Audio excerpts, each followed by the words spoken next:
така наречените борби до некако Согласно претходниот закон за специјално јавно обвинителство, претпоставам тоа ви е прашањето, каде што е предвидено до 36. 2017 36.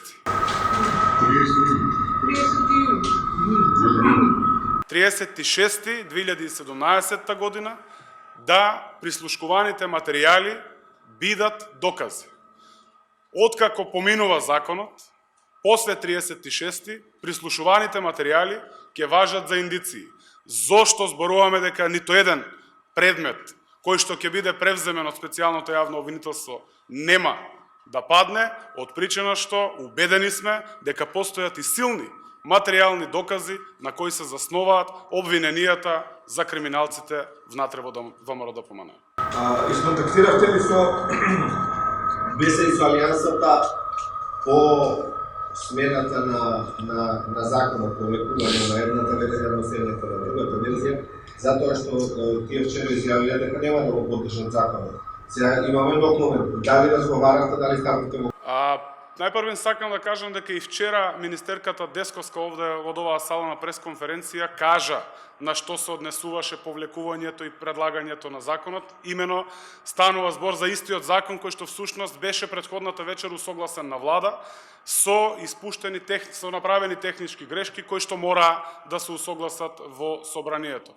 Јас очекувам дека доколку навистина имаме во предвид колку е важен овој закон за јавно обвинителство пред се за нас, како граѓани, а секако и за државата во однос на евроинтеграциите, треба навистина да се ставиме во функција на правото и правната држава. Би сакал да кажам дека овој закон, самото изјаснување на сите нас овде како пратеници во собранието, ќе значи или победа на правото, на правдата, или победа во случај на неизјаснување на бандитите кои што седат внатре во ВМРО-ДПМНЕ и кои што се видно исплашени од носењето на овој закон за јавно обвинителство. Јас би кажал дека наместо страф требало многу порано да размислуваат за своите постапки. Вие сте сведоци, јавноста е сведок и гледа како ВМРО-ДПМНЕ буквално за се што значи право, правда, правичност овде во собранието, секако во нашата држава, блокира, обструира и кочи. Сметам дека е касно и сметам дека и ние, пратениците од мнозинството, но најмногу граѓаните бараат правда, граѓаните бараат одговорност за сите сторени криминали од страна на раководството на ВМРО-ДПМНЕ. Би сакал да искористам и оваа прилика и да ја запознаам јавност дека високи структури на раководството на ВМРО-ДПМНЕ значително повеќе од заканите кои што ги вршеа за време на гласањето за уставните измени, тоа го прават сега. Неколку кратно повеќе засилено. Се закануваат, верувајте ми, на оние пратеници, колеги, кои што искажуваат спремност за да го поддржат законот.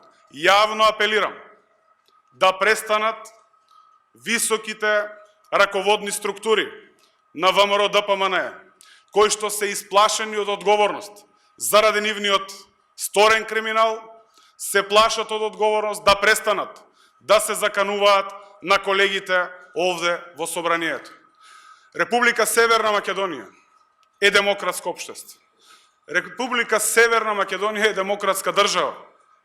И со нито една обструкција, со нито една блокада, нема да се спасат од одговорност за криминалите кои што ги правеле 11 години на штета на граѓаните и на штета на државата. За допълна, значи не отговорихте дали за Алијанса, за БСБ, дури за ДУИ е прифатила оваа верзија на закон. Согласно процедурите во собранието, кога ќе се отворат точките во Комисијата за европски прашања, јас сум убеден и сум оптимист дека конечно во гласањето на пленарна седница ќе го обезбедиме потребното двотретинско мнозинство. Суштината е обезбедувањето на правната држава.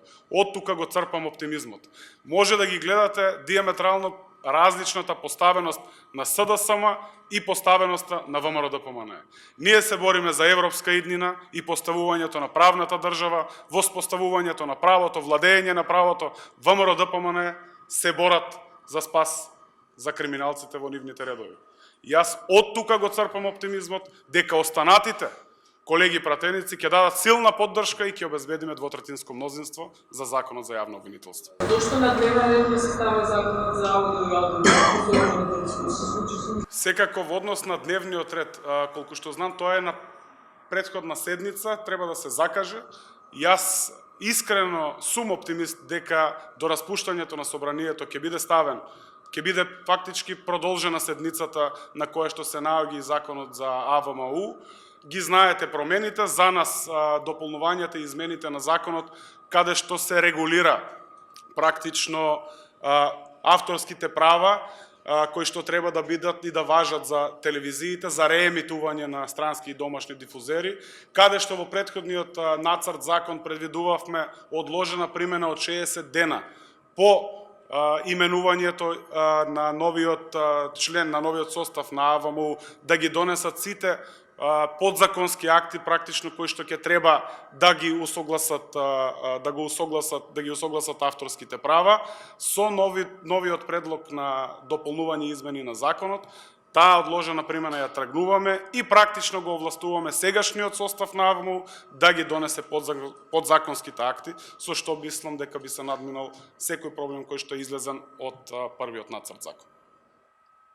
Така да очекувам дека до распуштање на собранието, тоа беше прашањето, дека ќе биде ставен на дневен ред.